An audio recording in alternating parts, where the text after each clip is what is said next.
Hi, everybody. This is Anna Hackman from Green Sisterhood. I'm here with Karen Lee, also of Green Sisterhood. And today we have a really great seminar. We're going to be talking about sharing is good with Beth Buczynski. And I'm going to give you a quick bio about Beth. So, Beth, I'm going to sing your kudos right now. So, Beth is a freelance writer and editor living in Colorado. She covers clean technology, sustainable design, and environmental issues for some of the most popular green sites on the web, such as Care2, Inhabitant, and Shareable Magazine.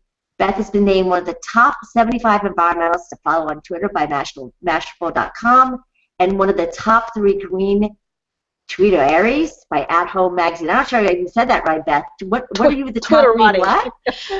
Twitterati, yeah, Twitterati. I'm not sure what that means. Twitter guru. Yeah, right. I mean, does that mean we're supposed to go around and take pictures of you? I mean, Oh, please don't. No. She's somebody to follow on Twitter. Yeah. So just Google Beth. That's it. Yeah.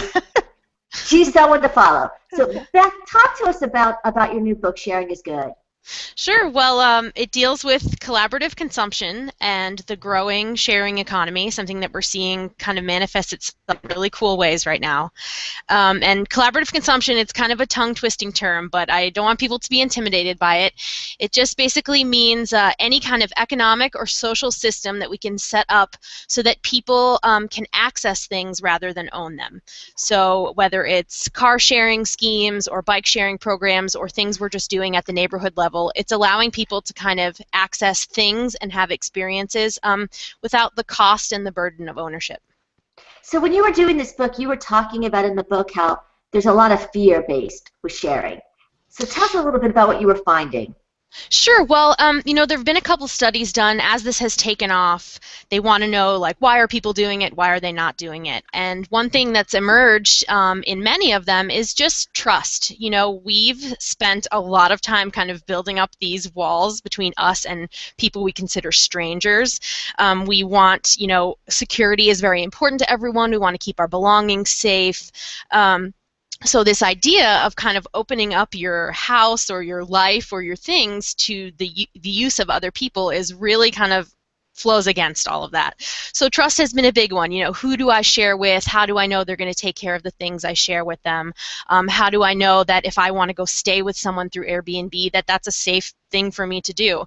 So trust has really been a big one. And what we've seen is that, kind of counterintuitively to what we think, people are willing to meet and be nice to strangers. We're not, I think, nearly as scared of everyone maybe as the media would have us think.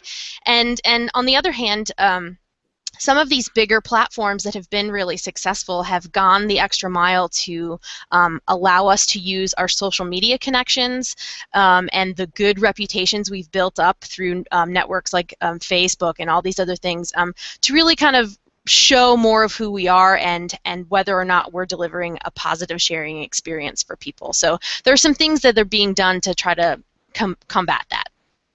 And tell us about what seems to be the biggest one that people are willing to share. Some of the big items that they're willing to share. I feel like car sharing has really taken off. And companies like Zipcar or Enterprise Car Share, they get kind of the big billing, but really peer-to-peer car sharing, literally me renting out my car or making it available for someone passing through my town to utilize, has really taken off through some services. Relay rides is a big one, Get Around is another one, and then down on through the regional and neighborhood level. So these are services that are making it possible and legal, which is a big concern for people, to make use of that car that sits in the driveway 22 hours out of the day that we pay, astronomical insurance on and all these kind of things. So really making use of those possessions that are kind of idling. And one of the things that is really kind of funny is that this type of sharing has been going on forever. If you think about Netflix and the library, the library. Yes, absolutely. I love to tell people, don't pay no attention to the terminology we're using now. Just realize you're probably already doing this without knowing it. Netflix is a great example. eBay, Craigslist, FreeCycle, all these things, they've kind of been happening in smaller ways, quieter ways, and now we're just seeing kind of this, upswing, and some of them, really being successful and really getting kind of a lot of attention, and we're realizing we can apply these concepts to nearly every part of our lives. And it's really funny in the book when you were talking, you had mentioned that that just because we have more possessions doesn't mean we're happier? Yeah.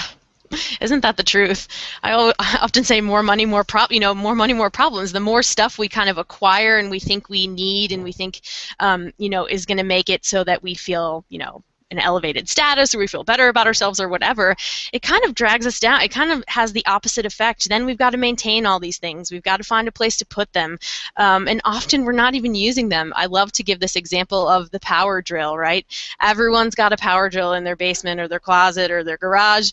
The average power drill is used something like 25 minutes during the entire lifetime that it's owned. I mean, and we all feel like we have to have one. And instead, what we really want is the thing the power drill can do, help us put together that bookcase, drill the hole or whatever. So why not have a single power drill fill that need for a bunch of people? It's just kind of a counterintuitive, but really, really kind of common sense when you think about it.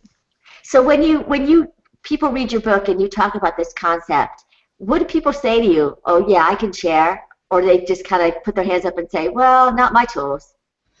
Right. So there's a couple different reactions. There's oh, I'm already doing this. I belong to a CSA or I belong to a co-op or I love taking stuff out from the library or whatever. And then they get kind of excited that there's other opportunities for doing this. The back half of the book is basically a directory of sorts. I wanted just to show people kind of across a wide spectrum of things just how much was out there. Platforms for sharing, and I only focused really on the U.S. and Canada. There, around the world this is happening. And then there's, the reaction where, yeah, but, I've lent my things out before and they've gotten destroyed, or I've tried to do this and people they don't reciprocate when I need something. And those are kind of part of the growing pains of trying to change the way that we think and trying to change our behavior when it comes to consumption. And I just try to point those people towards either the successful platforms that kind of get rid of some of those problems.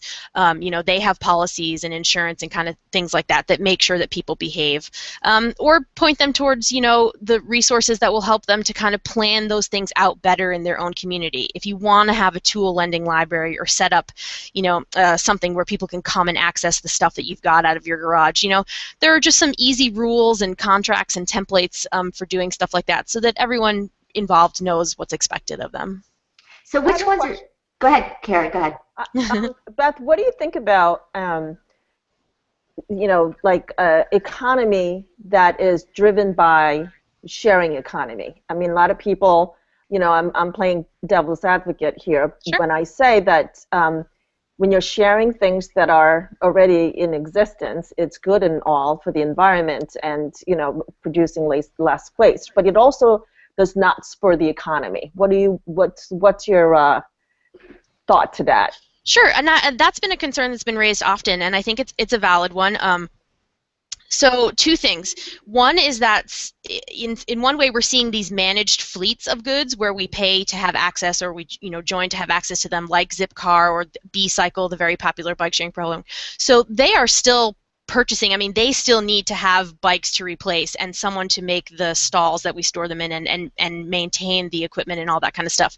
So it's at a slower pace, but I still feel like that supports, certain types of manufacturing and jobs and things like that. So I think that there's a place for that kind of alongside. It's just kind of putting that in a slower and more deliberate realm, I guess. The other thing is that people are using elements of collaborative consumption to be alternative income streams for themselves. So I think there was a figure that in 2013, Forbes estimated that people in America would make about $3.5 billion, I think, gross revenue would just flow from the sharing economy directly into people's pockets. So not through an employer, not through anything, just an alternative income stream for them. And I think around the world it's somewhere in the neighborhood of like $100 billion. So people are actually using this as a way to get their own ideas off the ground, make side income, for retirees or students, things like that. Crowdfund business ideas and all these kind of things. So I think we're really seeing in cool ways it support economic growth and economic health, just not in the ways that we're used to. So it's not really just about saving money.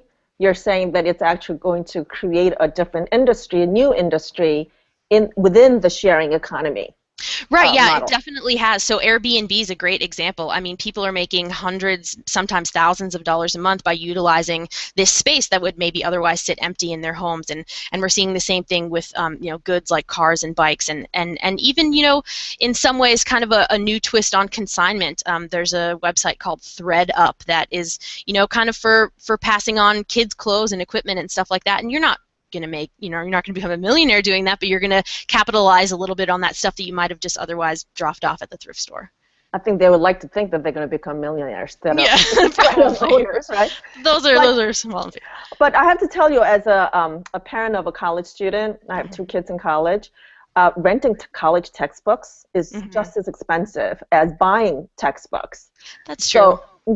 So when I weigh the two, like you still have to be prudent, and research what you're getting into, because if you're buying your textbooks, you can resell at a probably higher rate sometimes than even leasing, because again, somebody created that business model to create that portal to lease textbooks to college students. Yeah, definitely. So I actually talk about one of the barriers of sharing that I list in the book is money, and people are like, wait, aren't we supposed to be saving and making money? How is that a barrier?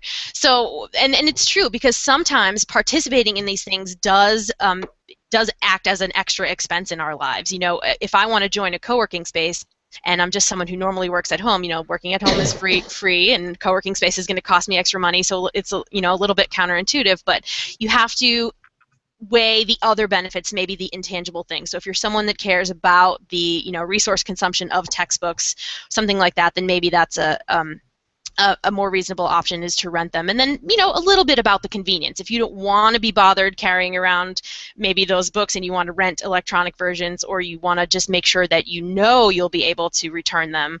Sometimes they don't buy textbooks back. So, and that was always depressing for me in college to realize now I have these books and what am I going to do with them? So, yeah, you definitely have to weigh and just figure out what works best for your life and what's most important to you. One more comment before I forget my thought, because I do that a lot lately. But on the flip side is that my kids have learned to seek out friends who've taken the classes so that they can swap textbooks. So they're creating they're creating their own sharing economy within within the dorm or among their circle of friends. Yes. So, I mean, you were in college. You get very savvy when it comes to saving money. So yes, everyone wants to be friends with the kid with the truck, right? Yeah, to move her moving. exactly. And so you learn, and I love to point that out. Like, a huge part of this is just viewing ourselves or in each other as resources instead of competition, realizing that there's a support system out there. We just have to really take advantage of it. So what are some of your favorite sharing sites? So I've got to shout out to shareable.net. They were one of the first, I think, online publications to emerge that was solely focused on the sharing economy. They were my first opportunity to write about it, and where I just learned a lot and continue to do so.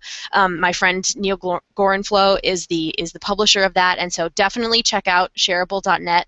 They've, in addition to kind of monitoring the pulse of the sharing economy, reporting on what's new and trends. They also have a wealth of how-to sharing guides, everything from how to share a garden to a clothing swap to a food potluck, anything. So that's a great resource. Another one that I really love is a book called The Sharing Solution, which was created by 2 attorneys, actually, and it focuses on sort of being a legal guide to peer-to-peer sharing. So if you want to start these kind of programs in your community, or if you want to start your own collaborative consumption platform, it kind of gives you the blueprint for doing that, for doing it legally, lets you know kind of what laws and taxes and things like that you need to be aware of, and provides some great templates for drawing up contracts between people and things like that, which can really be helpful. And has your life changed? Yeah, it's been really cool. There are still a number of different styles of sharing that I would like to jump into and just haven't. Denver is, it's in the middle of the country, so all this awesome stuff is happening in New York City and in LA and San Francisco, and I'm just kind of waiting for it to convert in the middle. So I talk about that too. Having the community that's ready and having kind of the critical mass of people to make some of these things work right is something we've got to be a little bit patient about. But I love Airbnb. I use that to travel for business and for pleasure all the time. And it's been awesome to meet people who really love their cities. What hotel will offer to pick you up from the airport and set out like breakfast stuff for you in the morning and sit around and talk with you when you come home from your conference and ask about these are just incredible, awesome things, and I never met these people before in my life.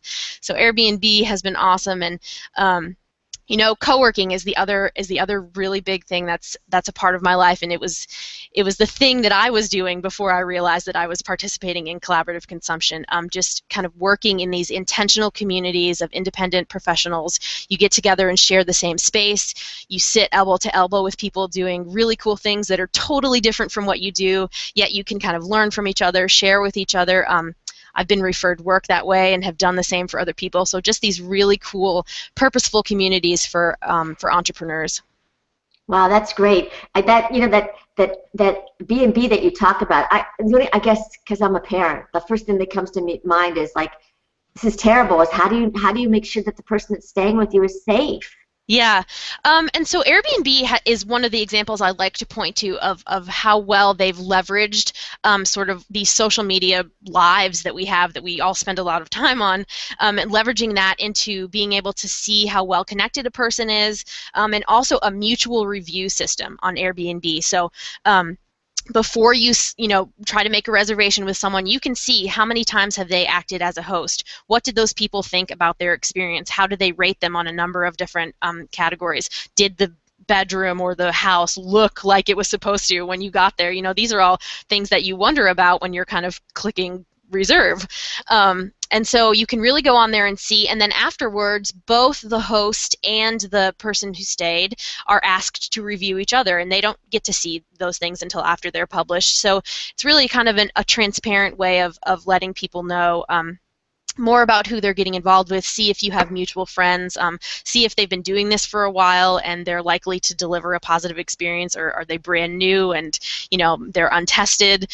And there are some travel sharing services, I want to say Tripping or Trotter. There are a couple of them out there that work kind of more like Couchsurfing, Airbnb, and they're actually going through and vetting people. So you can, choose to let them do a background check on you, so people can know, you are who you say you are, and that you're kind of on the up and up. So there are different ways to ensure. It's funny, we brought you on to talk about the environment and sharing, and we totally haven't spoken about that at all. Yeah. So let's just hit, that's the last question that I have is, let's just hit why sharing is good for the environment. Sure.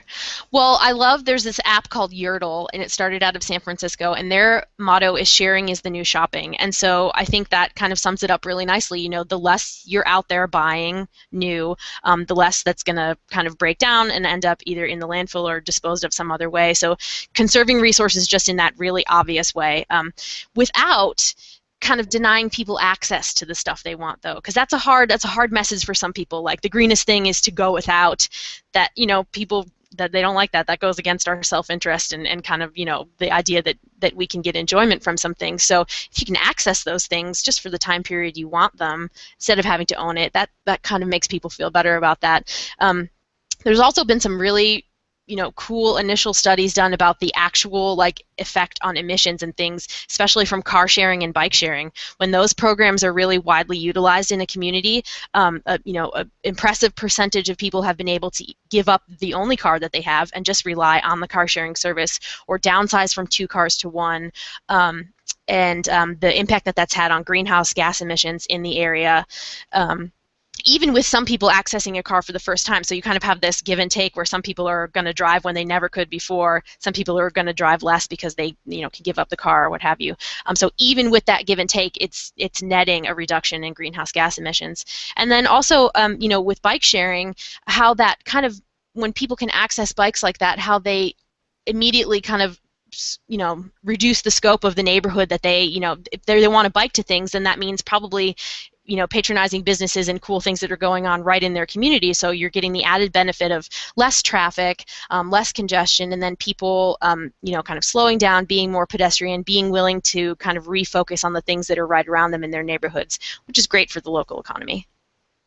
Well, New York City bike, the city bike program, I know there are a lot of controversies about that, but imagine if, let's say, I don't even know how many millions, there are on the streets of New York, but imagine if every one of them had a bike. It'll look like a scene from, Beijing, right, with all the bikes on the street. But you have a, limited number of bikes, and not everybody, is using it at once, and you can use it when you feel like it. It actually, helps with the congestion as well. So.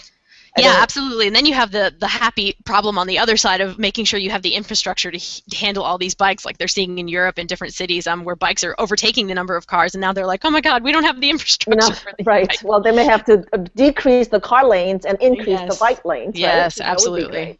Yeah. But I have to mention, we didn't cover a barter system, like actual barter, not like, give me a bowl of sugar and I'll, pay you back with something else kind of barter, but like actual business barter system, because when I had my practice in Connecticut, there was it's legal. I mean, it's a totally, cool concept that, again, it's a network, it's a company that oversees the whole system, and you belong, you pay membership, and you see a whole bunch of businesses that you can utilize, and you collect points, and it was a really nice way to try new things that you normally wouldn't, because you don't want to spend the money to try.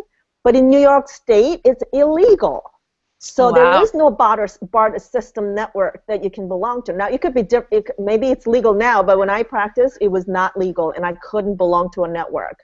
Interesting. To try, yeah. So that's like a cool way to try new things. Like I went to a reflexologist because she was in my barter network, and I used up, I don't know, 10 points or whatever it was to go to her, and somebody can use the points to come to me and get an adjustment because I'm in the network. So it was really a cool way to try new things that you wouldn't normally try. But in New York State, it's illegal. So.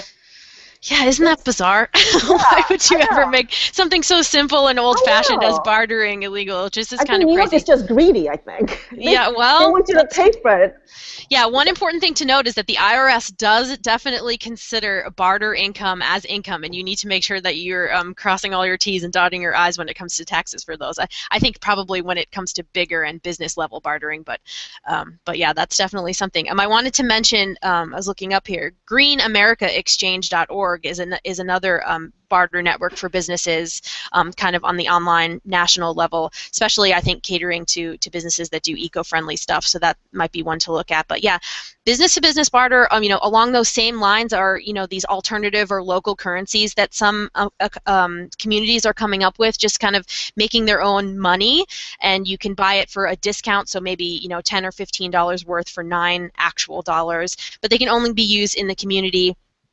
Between the businesses that are participating. So that's just a way of kind of forcing people to kind of keep those resources circulating around. And so I think a lot of these different concepts can be really helpful for business, but again, we're lacking that political infrastructure, those policies that kind of are outdated and old-fashioned and getting in the way of that.